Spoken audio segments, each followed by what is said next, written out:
Hi friends, నేను TVR సత్యాన్ని మాట్లాడుతున్నాను. నేను చెప్తున్న రామకృష్ణ పరమహంస జీవిత చరిత్రలో రాత్రిలో కానీ చెప్పడంలో కానీ ఏమైనా తప్పులుంటే దయచేసి నన్ను క్షమించండి. ఈరోజు నేను శ్రీ రామకృష్ణ పరమహంస జీవిత చరిత్రలో పార్ట్ 19లో దివ్య దాంపత్యంలో పార్ట్ 2 చెప్తున్నాను. జ్వరంతో అప్పుడు ఒళ్ళు తెలియక పడి ఉన్నాను. ఆ సమయంలో కారమొబ్బును పోలిన మేనిఛాయ గల ఒక స్త్రీ నా పక్కన కూర్చుని ఉన్నట్లు కనిపించింది. నలుపు రంగులో ఉన్నప్పటికీ అంత చక్కని స్త్రీని ఎవరినీ చూసి ఎరగను. మృదువైన తన చల్లని చేతులతో ఆమె నా దేహాన్ని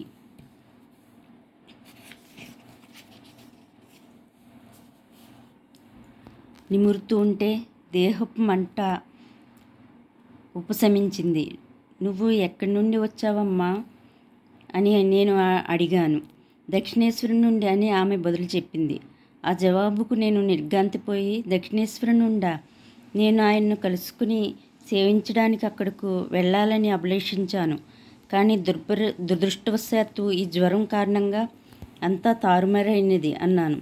అప్పుడు ఆమె ఇలా అంది, కలత చెందుకు, సత్వరమే నీకు నయమవుతుంది. దక్షిణేశ్వరంలో ఆయన్ను కలుసుకుంటావు.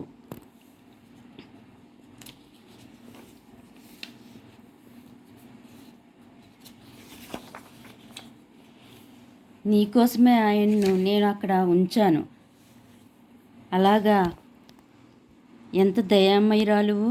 నువ్వు మాకు ఏమవుతావు అని అడిగాను.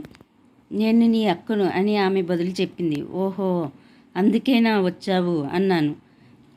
ఇలా అంటూ ఉండగానే నాకు గాఢ నిద్ర పట్టేసింది. కుమార్తెకు జ్వరం తగ్గాక మర్నాడు రామచంద్రుడు ప్రయాణం కొనసాగింది. 1872 సంవత్సరం ఏప్రిల్ నెలలో ఒకనాటి రాత్రి 9 గంటలప్పుడు వారు దక్షిణేశ్వరం చేరుకున్నారు.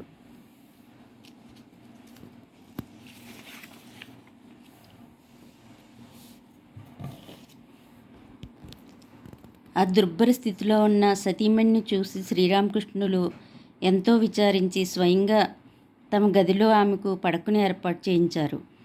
అమిత సంతాపం వ్యక్తం చేస్తూ ఆయన పదే పదే ఇలా పలికారు. అయ్యో, కాలం మించిపోయాక వచ్చావు. నా మధురు ఇప్పుడు లేడు కదా. ఈ సౌకర్యాలను చూడ్డానికి తగిన చికిత్స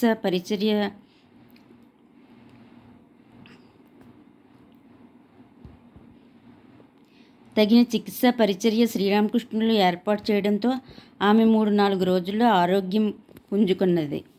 అప్పుడు తన తల్లితో కలిసి ఉండమని ఆమెను వాద్యమందిరానికి పంపించారు.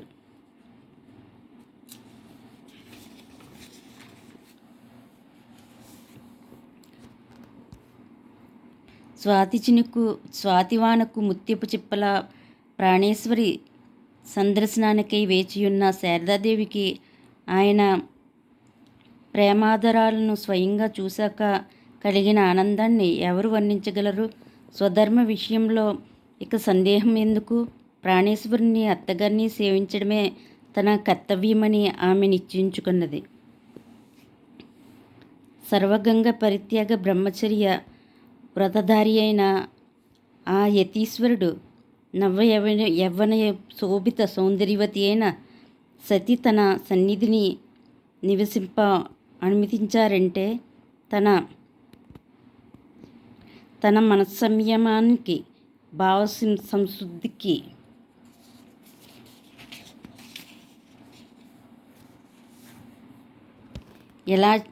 ఎలాంటి ప్రచండాన్ని పరీక్షకు అనుమతించారంటే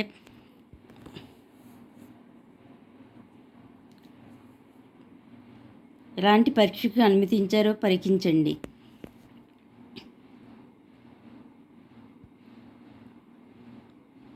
వికారహేతౌ సతి విక్రయస్తే ఏషాం నా చేతాంసిత ఏవ ధీరాహ అని మహాకవి కాళిదాసు వచిస్తున్నాడు. శ్రీరామకృష్ణులు తన సాధనలతో తానెంతవరకు సిద్ధత్వ జితేంద్రియత్వాలను సంతరించుకున్నాడో పరీక్షింప ఈ అవకాశాన్ని స్వీకరించారని భావించాలి. సహధర్మచారికి కామర్పుకూరులో తాను ఇదివరలో గడపసాగిన శిక్షణను ప్రస్తుతం మళ్ళీ గైకుని గృహ నిర్వహణ మొదలుకొని బ్రహ్మజ్ఞానం వరకు నానా విషయాలను బోధించసాగారు. ఆయన ఆమెకు చేసిన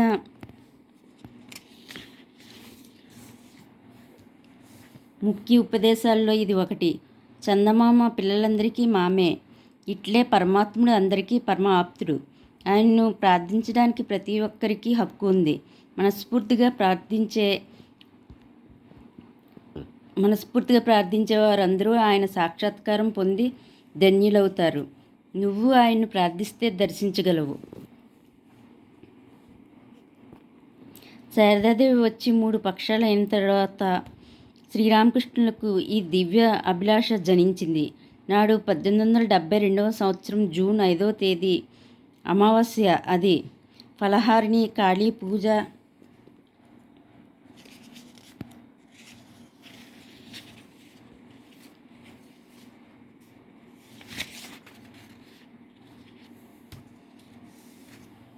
కాళీ పూజా దినం.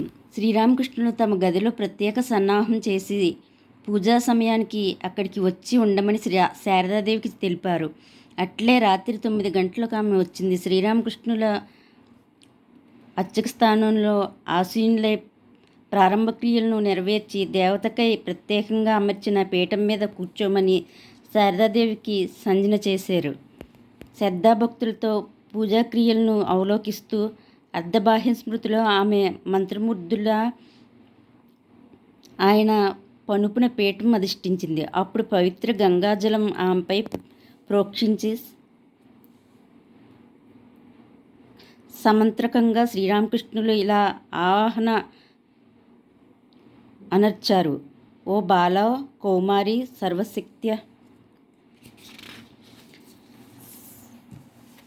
సర్వశక్తిధీశ్వరి మాతా త్రిపురసుందరి, నాగే సిద్ధిద్వారం తెరువు.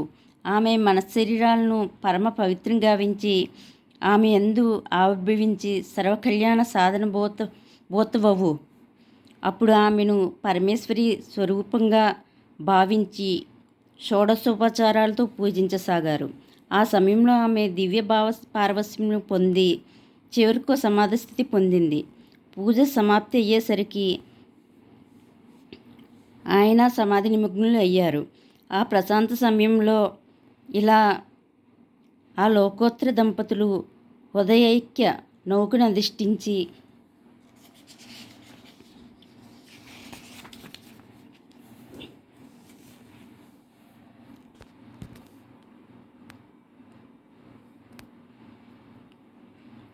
ఇంద్రియాతీతానంద సాగరంలో ఓలలాడారు.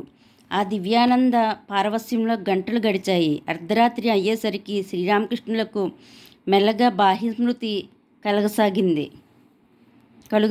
అప్పుడు ఆయన కట్టెదుట సతీమణి యందు ఆవిర్భవించి ఉన్న లోకేశ్వరికి ఆత్మసమర్పణ గావించుకుని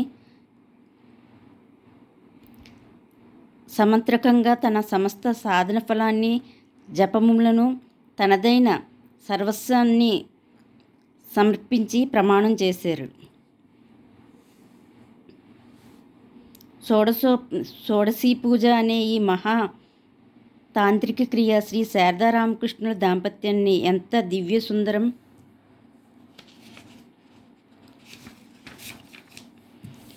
దివ్య సుందరం గావించిందో గమనార్హం. శ్రీరామకృష్ణుల దివ్య సాధనలకు ఇది శాంతి పాఠమై ఆయన గురుభావానికి, లోకానికి ఆయన వనరించిన అఖండ జ్ఞానదానానికి గణపతి పూజే ఒప్పారిందంటే శ్రీ శారదాదేవి జీవితంలో ఇది నిర్పుమాన మానసిక పరిణితికి నాంది అయి ఆమె పరమార్థిక జీవితానికి ప్రాణప్రతిష్ఠమై అలరారిందని చెప్పవచ్చు. శ్రీరామకృష్ణుడు పావన సహచర్యంలో దక్షిణేశ్వరాన తాను గడిపిన దివ్యానంద దినాలను శారదాదేవి ఇలా చెప్పేవారు: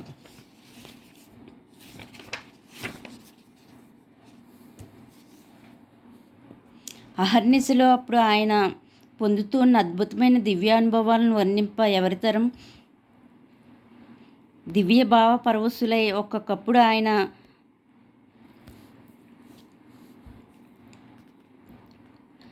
దుర్వగహమైన వేదాంత విషయాలను గురించి ప్రసంగించేవారు. ఒకప్పుడు నన్నే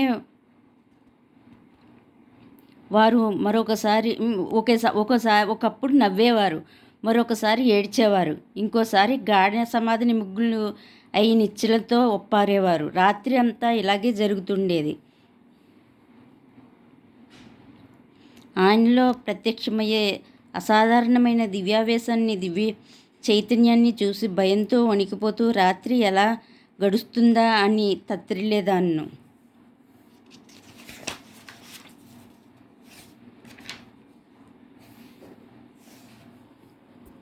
సమాధి స్థితులంటే ఏమిటో అప్పుడు నాకు తెలియదు.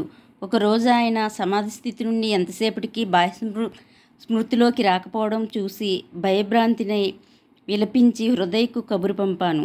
అతడు వచ్చి ఆయన చెవిలో భగవన్నామం ఉచ్చరింపనారంభించాడు. చాలాసేపు ఆయనకు బాహ్యస్మృతి కలిగింది. చాలాసేపటికి ఆయనకు స్మృతి కలిగింది. ఆ తర్వాత నా కలవరపాటును గ్రహించి ఏ సమాధి స్థితుల్లో ఏ భగవన్నామాలు, ఇతర స్థితుల్లో ఏ మంత్రాలు ఉచ్చరించాలో ఠాకూర్ స్వయంగా నాకు నేర్పారు. ఓకే ఫ్రెండ్స్, శ్రీ రామకృష్ణ పరమహంస జీవిత చరిత్రలో పార్ట్ 19లో దివ్య దాంపత్యంలో పార్ట్ 2 అయింది. నెక్స్ట్ రేపు పార్ట్ 3 చెప్తాను. Okay friends, thank you, bye.